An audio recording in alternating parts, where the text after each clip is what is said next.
Welcome to Balm and the Burnout, a podcast for cross-sector people and professionals navigating personal and systemic burnout. Whether you're a doctor, educator, farmer, caregiver, or simply trying to survive under the weight of broken systems, this podcast is here to offer solace, strategy, and solidarity. Welcome back to Balm and the Burnout. I'm your host, Megan Hadley, a health coach, mindfulness instructor, and teacher based in Minneapolis, Minnesota. And today I am so excited to have Talaya Dendy with me. I'm going to read Talaya's bio. Imagine facing cancer with greater emotional strength, unwavering confidence, and the support needed to navigate the healthcare system effectively. Talaya Dendy, a seasoned cancer thriver and board-certified patient advocate, emotionally supports, guides, and advocates for people facing significant health-related experiences and major life changes associated with a cancer diagnosis. As a cancer doula, she offers a deeply empathetic and expertly informed approach to the often overlooked and rarely discussed emotional burdens of a cancer diagnosis. Talaya helps individuals and their families foster resilience, providing them with practical guidance and tools to confidently advocate for their needs throughout their cancer journey. She is also the host of Navigating Cancer Together, a podcast that shares raw and honest conversations, true stories, and valuable perspectives on the hidden struggles no one talks about, including the emotional roller coaster and the quiet victories of a cancer journey.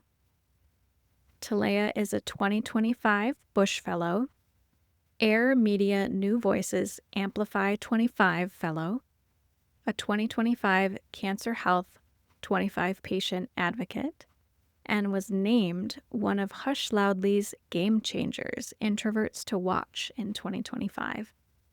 As an introverted leader who is raising awareness and increasing understanding of individual differences.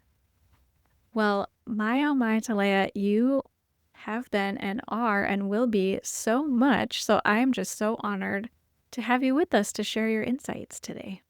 Thank you, Megan. It's an honor to be here with you today. Thank you. Yeah. I would love to start us off by my favorite question I ask my guests, which is to share a moment when you felt really present lately. That is a wonderful question, Megan. And I have to say, my mom's birthday was last Thursday, the 19th. And so we went out to lunch. My mom, my brother, and I all went out to lunch. We watched a movie. And I did not think about work, probably for the first time in a good year. And so that's when I felt really present, just enjoying the moment, enjoying the food, enjoying the conversation. Thank you for that, and happy birthday to your mother. Thank you. Thank you. I'll be sure to let her know. And just to add to that, also just being with them, being with people who really know you and appreciate you. That's such a blessing and a wonderful time to be present. Yeah, it takes away the burdens of, like you said, work, the things we have committed ourselves to, and you can just be in relationship. Yes, so true. Well, we are both, people in the health world have our own deeply personal beliefs and experiences on health and well-being. But I would love to hear just your frame that you bring to your work on health and well-being. For me, Megan, health and well-being, it isn't something that is just physical. It's emotional, spiritual, financial, so many other different things. The work that you do, what you put out into the world, all of those things are about health and well-being to me. And I feel like I'm at my peak health and well-being when several of the things on the wellness wheel are in sync. So, for example, my physical is matching my emotional or mental state. I'm thriving in the work that I'm doing. And so to me, that is what health and wellness means, is that you're thriving you're enjoying what you're doing and you feel good doing the things that you're doing as well. So it's also ongoing, I must say. It's not a certain, today I'm in great health and well-being. No, it's something that's ongoing. And I think it's something that we never quite get 100%. It's something that we're always working towards. We might get a couple things in alignment, but it's not something to feel bad about either if you don't feel like everything is just perfect. So that's kind of my definition, ongoing, and it's more than physical. Yeah, that's so helpful. And I feel like, especially with that cancer understanding, right? Some kind of deep condition where you've experienced just the dredges of what it pulls up for you. And it isn't just physical. And I think that ongoing piece is really important, as well as what I heard of that kind of anti perfectionist, right? Like the goal isn't 10 out of 10 in every area. Yes. And I think for me, Megan, that's so important because that is something that I've struggled with. I'm a recovering perfectionist, as they say. And so sometimes I have to be really mindful. Like Talaya is the message that matters. It doesn't have to be, perfect and so polished and everything. And so not aiming for that really helps me be at my best health and well being because I'm not so hard on myself. Yeah, there's more self compassion, flexibility, and presence. Yes, presence. Well, I read about your work, but I would love to hear it just in your own words. Like, what are these important things you're doing and accomplishing in the world right now?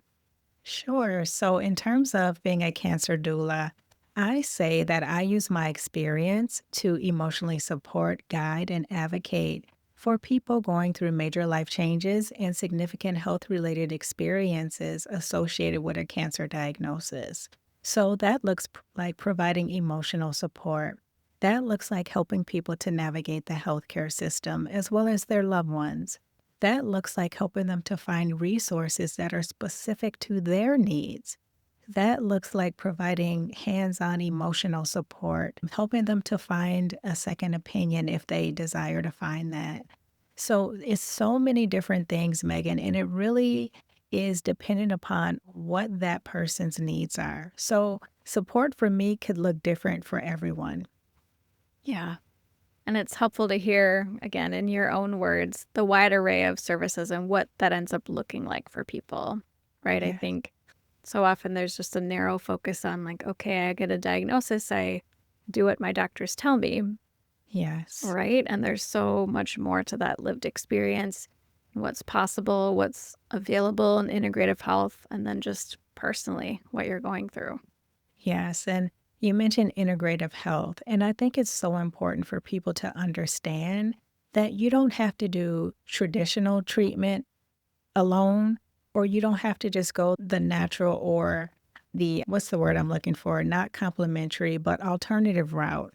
You don't have to just do one or the other. You can combine them and do traditional treatment as well as integrative therapies like yoga, tai chi, journaling. There's so many different things.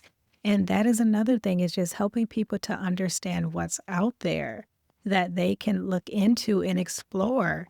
And it can really help to minimize some of those side effects from the treatment itself. Yeah. And what incredible permission giving you're granting to the people you work with to explore and find something that works for them, something that likely the care team is grateful for. Like, oh, you're taking initiative here to figure things out. Right. And then also, Megan, it's important, and I must say this to say I don't diagnose, treat, or any of those things. I am really there for the client, the patient, but I'm also there to partner with their healthcare team to make sure that they are getting the 360 care and support that they need. The other thing that's so important is focusing on that emotional aspect because that is often forgotten. The healthcare team, the oncologists, they're so focused on treating the cancer that, they really don't have time to look at the whole person and say, hey, how are you really feeling? How is all of this impacting you? And just really digging deep. So I just really want people to understand that aspect of it as well. Yeah, you're speaking to our scope as nationally board certified health and wellness coaches, right? That we don't claim to diagnose or treat or direct anyone in their care. And there's still so much possible. And I'm Mhm. curious, as you talk about that 360-degree care for the clients you're working with, is there opportunity to connect with their kind of Western care teams? And what does that look like as you support them? That has really been a challenge. Mm-hmm. And so what I do is really I work with them, the patient. And so what they do is they sign a release form that I have just saying, "Hey, I'm giving Talaya the right to look at my records."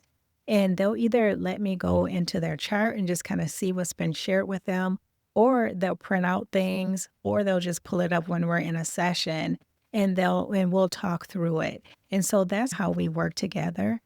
Every once in a while, there will be a client that I work with, and their provider, their healthcare team, wants to know, well, how are they doing emotionally? Mm-hmm. And so there's still a lot of work, Megan, to make that come together. And that's really unfortunate because there's so much benefit to the client, the patient, when they have that outside emotional support along with the traditional healthcare support, because it just makes it a lot easier for the patient, the client, and it improves their outcomes. So that is still an uphill battle. I wish more doctors and healthcare teams were on board, but I'm sure you may have experienced this as well, being a health and wellness coach, that sometimes there is that disconnect there. Absolutely. Yeah, I work with people who experience chronic pain in the pain coaching work that I contract with. And it's so fascinating. Yeah, there's some people who are willing to kind of send information one way, like here's the release, you get my information, but that interest and level of integration of what's happening outside isn't always there, right? If Right. we had them upload every notes that we send to their EMR, imagine the administrative burden of that, and they don't have workflows for taking care of the whole person, like you're Yes. saying. It would take a lot of chart review, and you think people deserve that, but right, it's not necessarily an easy path to get that communication to go from one way to two-way. Exactly. And I really hope that the healthcare system allows for that to happen. But I know there's so many changes and so much work to get that going in the right direction. But, whenever a provider is open to talking with me, I'm definitely open to talking with them. And I encourage, my clients to share and say, "Hey, I'm Mhm. working with a cancer doula. Here's how we're working together." So that they can understand and even see and recognize maybe the changes that's occurring in their patient. That's so important. Yeah, just allowing you to be a part of that patient story and giving them permission to, hey, if this feels important to share with your providers, you're absolutely welcome. Bring your action steps, show them what we're accomplishing together. Ask if they have ideas of things that they could work on with you, really Yes, getting them more involved. absolutely. Mm. Absolutely. It just works out best in the patient client's interest in their healing and their overall well being. Yeah. Well, maybe in 10 years, 20 years, we'll look back at this podcast and say, we wanted it. Now We it's got it. here, right? We're consistently fighting for that world, aren't we? Yes. Speaking of, I'm curious just what burnout looks like, either for someone like you who's similar to me, right? We're entrepreneurs in the health and well being space, or just as someone who's experienced cancer. Like, what is that sense of burnout experience like for you? Sure. So, Megan, for me, I feel it physically first before my mind has even accepted that it's burnout. And so for me, I'm more tired, more fatigued, sometimes just brain fog, irritability. Those are the things that I feel, when I'm entering into burnout. And then eventually my mind will say, I'm doing too much. Let me just back up, take a break, regroup, And that is kind of the process that I have to go through, but I feel it physically first. And because now that I'm aware that it starts in my body first, and it takes a moment for my mind to catch up because I'm so focused on doing this, supporting this, and being and doing all these things that I don't allow myself enough time to really think about it. But what I do now is that, okay, if I feel like, I don't have a lot of patience today, what's going on? And so I'm more mindful. And then I'll kind of pause and say, okay, what's going on around me? Do I feel like I'm overwhelmed? Do I feel like I'm being pulled in too many directions? And then that will help me course correct. Yeah. Hmm. And I appreciate hearing that description. It resonates with my experience. I know everyone is going to experience burnout differently. It's the whole point of the podcast to just socialize the idea and let the stories come out. But having that awareness in the body and noticing, oh, here are some of the things that happened in my body when this pattern is coming up for me. And having the self reflection practice to say, what does that mean? Do I want to do anything different about this? Right. And I feel like that's what our work, with people can provide is that accountability Yes. to have self reflection and say, ooh, what my body's telling me is inspiring me to take action. What could that look like? Yeah. And Megan, I will say that prior to being diagnosed with cancer, I would have never made that connection. Mm. I would have never slowed down long enough to say, hey, my body is telling me something. And so a lot of the things that I know today are learnings out of that very tough experience. And I want to make sure people understand that we all go through these really hard challenges in life, but there's things you can take away from that can help you moving forward. Yep.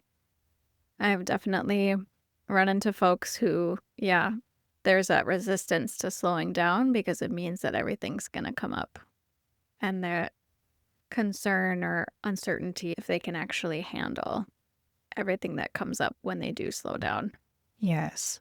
Yes. It sounds like your cancer diagnosis made you face that head on. Yeah, I had to face it head on in order to move forward. And in order to get through this heavy, big thing that was staring me in the face. And so I really had to shift my mindset in a number of different ways, in a number of different areas in my life. And so I just want to encourage people when you feel that thing, whatever that is for you, just try to take some time to pause and jot down and journal what you're feeling, what you're hearing, what you're thinking. And it's okay, it's you. But it's so important to get in tune with your body because that's going to help you better advocate for yourself as well if something pops up in your health that doesn't feel right. And so it's so important to sit there with whatever you're feeling in your body and give it time to reach your brain Mm-hmm. and then just really figure out your next course of action based on what you're feeling and thinking and all of those things because it all works together. It does. And I think what I really appreciate about what you're describing and even just how you model this way of being is just taking it slowly, taking that time. And that's very countercultural to Uh, our American culture, right? yes. Yeah. And there's times where I felt guilty. But see, that's the mindset, that's the societal norm. We're told that you have to be doing, producing, creating in order to be valuable. And Yeah. that's simply not true. Just think about it. If you don't have your health, you can't do any of those things anyway. Yeah. Hmm. So that inherent worth really comes up for people. Hmm. Yeah. Yeah. And I want to dive into that, just knowing we're recording this in Sure. June and it's National Cancer Survivor Month. Tell us what's important about honoring this month. Yes. Thank you for that question. It's really, Megan, about the perseverance, the resilience, the strength and durability and duality of a cancer journey, as well as the survivors, the people that have gone on that journey. And it's just acknowledging that, hey, they have gone through something really tough and they've made it on the other side of that thing, and they're still here to tell their story. Mm. But it's also honoring those who are no longer here that Mhm. face cancer. And just because they're no longer here with us, it does not mean that they failed in some way or they lost. That's not what that means. Also, National Cancer Survivor Month is about advocacy. It is about shedding light on cancer research and the importance of that, as well as clinical trials. And my favorite part is it's about community. And it's about coming together with other people who may share similar stories, similar experiences, and being able to say, hey, I see you. I understand what you've been through to some degree. And finally, Megan, it is about really giving hope to those who are coming behind us. Maybe it's people who just got a fresh cancer diagnosis. Maybe it's people who are in the throes of treatment and they're really struggling. And so all of those things are wrapped up into what National Cancer Survivor Month means to me. Mm. That's so big. I so appreciate you just explaining and what it means from your heart, Thank you. right? To be in community, to hold up and honor and remember those who've passed, and to reframe that, and to honor everyone who's currently experiencing cancer, moving through that process in their own way. And the research side, I mean, that feels ever important these days. It's very important, Megan. And sadly, a lot of funding is getting cut in that area right now. Mhm. And so that means that there are millions of people who, may not benefit from research and extending their lives. Also, it's important because we need more diverse people participating in clinical trials because sometimes we may respond differently Mhm. to a therapy or treatment that they're working on. And so, for example, if a Black person doesn't participate in clinical trials, how do we know that therapy or that medicine is going to work for Black people? And so I think it's so important for people to just really understand what clinical research and clinical trials are, their benefits, but then also acknowledging the past traumas associated with Black people and medical care, research, and all of those things. And so it's complicated. It's complicated, but it's necessary because, just having the availability to participate in a clinical trial or the opportunity, it can actually save your life and it can actually save the lives of generations to come.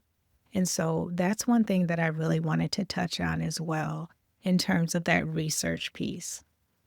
Yeah, there's definitely a discrepancy in the research in most sectors Mm. of research. There's populations that are getting funding, that are receiving priority, that are deemed more ready for research or whatever it may Mm. be. And we see this too in like physical exercise, for example. There was a really long time before they even started studying women's bodies with physical exercise. Yeah. So I think understanding the benefits of research, but also the complicated nature of what that may mean to bring in a community that hasn't been brought in before in a safe way, in Yeah. a way that honors their experience and doesn't cause harm. So, how do we build those research opportunities and call in those communities, demand funding, all the advocacy work that we can do so that it all aligns and we get that information that can be so helpful for our current and future thriving? Yeah. It's something that it takes a lot of work. Mm. It takes a lot of collaboration. It takes a lot of awareness and truth. And it's hard. It's tough, because so much harm has been done. And it's really it's really full of trauma, to be quite frank. Yeah. And that is something that is not going to go away Mm. overnight, over in the next 20 years or whatever, because those things still keep happening. And so that's really hard to say, hey, I think you should participate in this clinical trial. Medical research is really important, and here's why. But there's still stories coming out of people who have been mistreated Mm. in terms of research, in terms of health, even just standard health care, So it's going to take some time. It is. And thank you so much for voicing that complexity. I think some people dilute things into a good or Yeah. bad type Yes. of world, and hearing how much would need to come to be and come together, and some reconciliation work that needs to happen, some really intentional community-based participatory research almost vibes I'm getting Mhm. with the scientific rigor of a Yeah. randomized control trial or the best study based on what you're researching. So yeah, we Mhm. need people in every field doing that work. Yeah, we need diverse people in every field because that's where a lot of the trust and understanding is going to come in as well.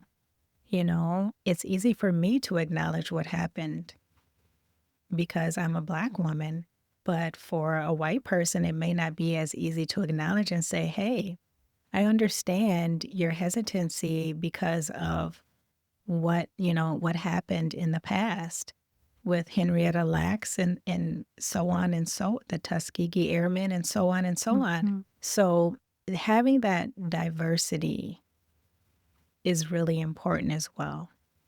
Yeah. Thank you for bringing them into this conversation too. I think that's really important. Absolutely. Well, as we move towards the end of our conversation here, I'd love to hear just a little more specifically something that you do personally to reduce your risk of burnout on a regular day. Yeah. So for me, Megan, being an introvert, as well as, with the heavy work that I do, it's so important for me to just start the day, even if it's like 15, 20 minutes, and start the day just being, Mm-hmm. not thinking about what is on my list for today, not thinking about, oh, I got to get back to this person, not what am I going to cook for dinner, but just being. And that looks like sitting still. That just looks like acknowledging my breath. That just looks like, Talaya, you're going to kill it today. And I mean that in a good way, And so that's really how I like to start my day. And then at the end of the day, I like to just say, job well done. And again, get in that being phase where I'm just still, I'm quiet. I'm not thinking about what I need to do tomorrow or any of that. I'm just there and I'm reflecting a little bit, just taking deep breaths and however the day looked like, to lay a job well done because we don't hear that often. Mm. And as I said earlier in our conversation, sometimes we're the hardest on ourselves. And maybe I just did not get all the things done on the list today. And that's okay, but to lay a job well done. And so that's how I like to start and end my day, just to show self-appreciation. Yeah. A beautiful illustration of kind of the coaching approach too, right? Of Yeah. just mindful presence, self-reflection, affirmation, Mhm. right? You're giving yourself that medicine you so often share with others. Yes, absolutely. We have to take care of ourselves as well. Yes, we do. You heard it here first, Take folks, care of right? yourself. Please. Oh my goodness. Well, if there was one takeaway that our listeners could hold with them after hearing this, what do you think that would be? Yes, I would say, Megan, we all go through challenges in life. But on the other side of those challenges are lessons in life. There's always something to be learned. And really, how you get through something, your final outcome of a challenge, is based on your mindset, is based on your perspective. And so there's this, one of my favorite quotes is by Lena Horne. And she says, "It's not the load that breaks you down, it's the way that you carry it." And that quote really helped me to get through what I was going through with my cancer diagnosis and other challenges that have come up in life since then. And it really helped me to get recentered about how I was looking at this thing and what could I potentially learn from it. And so just being mindful of your attitude, of your perspective when those challenges come, because they're going to come and sometimes back to back, but just kind of get in the mind frame of, okay, how am I looking at this thing? How am I allowing this to shape my perspective? And do I need to change that? And so I would say to you, just be mindful of your thoughts, especially during those tough times, because it's not the challenges that break you down, it's the way that you look at them. Mm. Wow, that quote is just astounding. Thank you for sharing. I'm gonna Sure. add it to my wall. I felt Please. differently after I heard that, honestly. Yes. Ooh, that's good. Thank you. I love it. Thanks to Lena Horde. Yes, thanks to Lena Horne and really Talaya, thank you so Thank much you for for the having work that me. you do in our community with your patients, your clients, the advocacy work that you do. I know that people with cancer can feel quite alone, right? There's Yeah. so many kinds of cancers, there's such stigma, there's so much to navigate. You dedicating your life to this work, I'm sure it just feels like when people find you, there just must be a burden taken off of them too. Yes, that's the goal, to lighten their load. Megan, thank you so much for having me and giving me the opportunity to just talk about burnout and the work that I do. I appreciate it. Yeah. And we'll be sharing some of your links that you've offered to us. So before we go, you have the community forum waitlist. Why don't you tell us what this is about?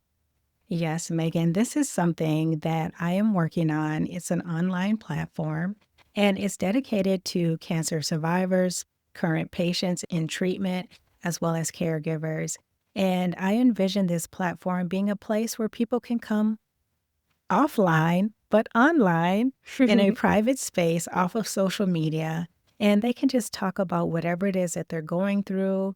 You know, they can talk about some things that they need, supporting each other, just having those really tough conversations in the privacy of an online platform. And of course, there'll be resources and helpful information as well. So, really, it goes back to that community, but community in a very safe space. Yeah, what an important space you're building so Thank you. people can sign up to be on the wait list and Yes. be the first people in the door when you make that live. How exciting. Thank you. And as a reminder, Talaya has her own podcast. It is a joy to listen to, hearing your calming voice and talk Thank you. about these important topics with people. So check that out. Again, that's Navigating Cancer Together. And Talaya's website is ontheotherside.life. And we'll share her LinkedIn profile too, so you can connect professionally if you want to keep the conversation going. Thank you, Megan. I appreciate it. Yeah, thanks, Talaya.